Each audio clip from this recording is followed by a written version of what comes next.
Mari kita bicara tentang Bangladesh. Ini bukan hanya negara yang jauh di peta.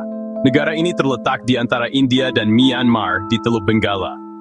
Ini tempat yang padat penduduk, sangat padat, lebih dari 170 juta orang. Di area lebih kecil dari Pulau Jawa. Pikirkan itu sebentar. Kultur yang bersemangat, penuh warna, dan sangat kompleks. Ini juga membentuk perjuangan dan ketahanan mereka. Negara ini lahir dari perjuangan kemerdekaan. Industri garmen besar, urbanisasi cepat, tekanan besar pada infrastruktur. Ini bukan hitam dan putih. Sebelum kita menarik kesimpulan, mari kita mengamati. Apa yang normal di satu tempat bisa terlihat aneh di tempat lain. Bukan untuk menghakimi, kita di sini untuk memahami. Mari kita kupas lapisannya. Mengupas lapis-lapis. Jadi seperti apa Bangladesh? Negeri sungai, negara delta yang berjuang melawan air. Geografi ini membuat rakyatnya tangguh. Pertama, mari kita bicara tentang sesuatu yang Anda lihat di jalanan, meludah. Ini pertunjukan umum di sejumlah bagian Asia Selatan. Terkait dengan tradisi pakaian paan yang meninggalkan noda. Daun sirih, buah pinang, tembakau, bahan-bahan ini membuat meludah menjadi lebih biasa. Bagi orang luar ini mengejutkan.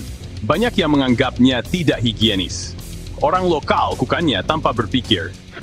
Tempat sampah umum jarang, jadi jalanan menjadi tempat pembuangan.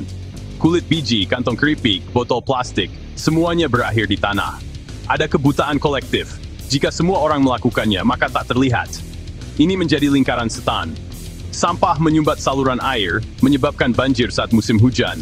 Plastik berakhir di sungai dan rantai makanan, mempengaruhi kesehatan.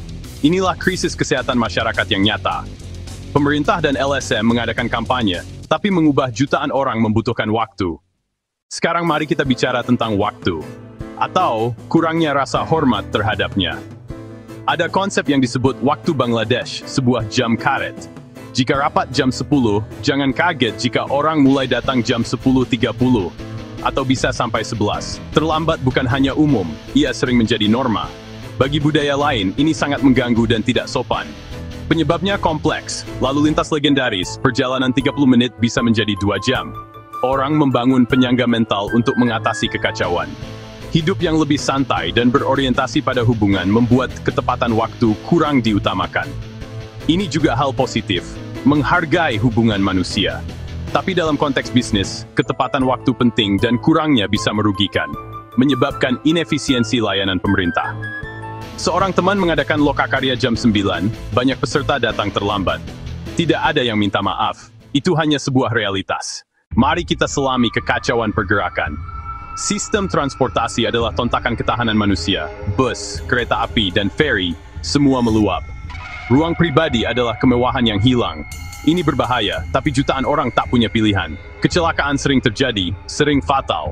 Sebuah gejala infrastruktur yang kewalahan. Ini tentang bertahan hidup, mendorong dan berdesakan untuk mendapatkan tempat. Semua itu hanya untuk melanjutkan hidup. Dan ada suara, simfoni klakson yang terus bergema. Klakson bukan hanya peringatan, ia adalah bentuk komunikasi. Polusi suara menyebabkan stres, tekanan darah tinggi, dan pengaruh kesehatan lainnya. Orang menjadi kebal, tubuh mereka masih membayar harganya. Ini adalah tampilan mentah perjuangan sehari-hari. Mari kita bicara tentang minuman nasional, cha atau teh. Teh bukan hanya minuman, ia adalah ritual sosial. Teh direbus kental, ditambah banyak gula dan susu kental manis. Hasilnya, minuman manis yang kental, risiko diabetes. Tradisi ini sering diiringi merokok di ruang publik. Di warung, di bus, asap tak terhindarkan.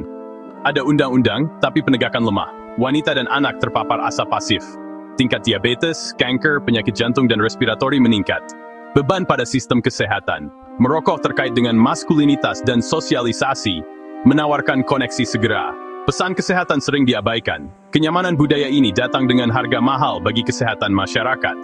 Diet gula tinggi plus merokok, bom waktu. Ketika kita melihat kebiasaan ini, mudah untuk merasa lebih unggul. Tapi tunggu dulu. Mari kita jujur pada diri sendiri. Kita juga membuang sampah di jalanan, meninggalkan sungai tersumbat. Perjuangan kita serupa, infer ketidaksiapan dan tradisi. Di Indonesia, adanya zona bebas rokok dan tekanan sosial yang sedikit lebih kuat. Penegakan dan kebijakan membuat perbedaan. Sebelum kita menunjuk jari, ada 3 jari yang menunjuk balik ke kita. Pengelolaan sampah adalah tantangan bersama. Pertama, bereskan halaman belakang kita sendiri. Jangan membuang sampah dari jendela mobil, simpan sampahmu. Sebelum mengeluh tentang waktu Bangladesh, coba kita tepat waktu. Gunakan pengamatan ini sebagai motivator untuk perbaikan diri.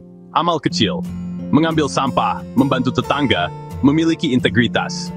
Menggantikan prasangka dengan empati, itulah tujuan kita. Terima kasih. Tutup pintunya.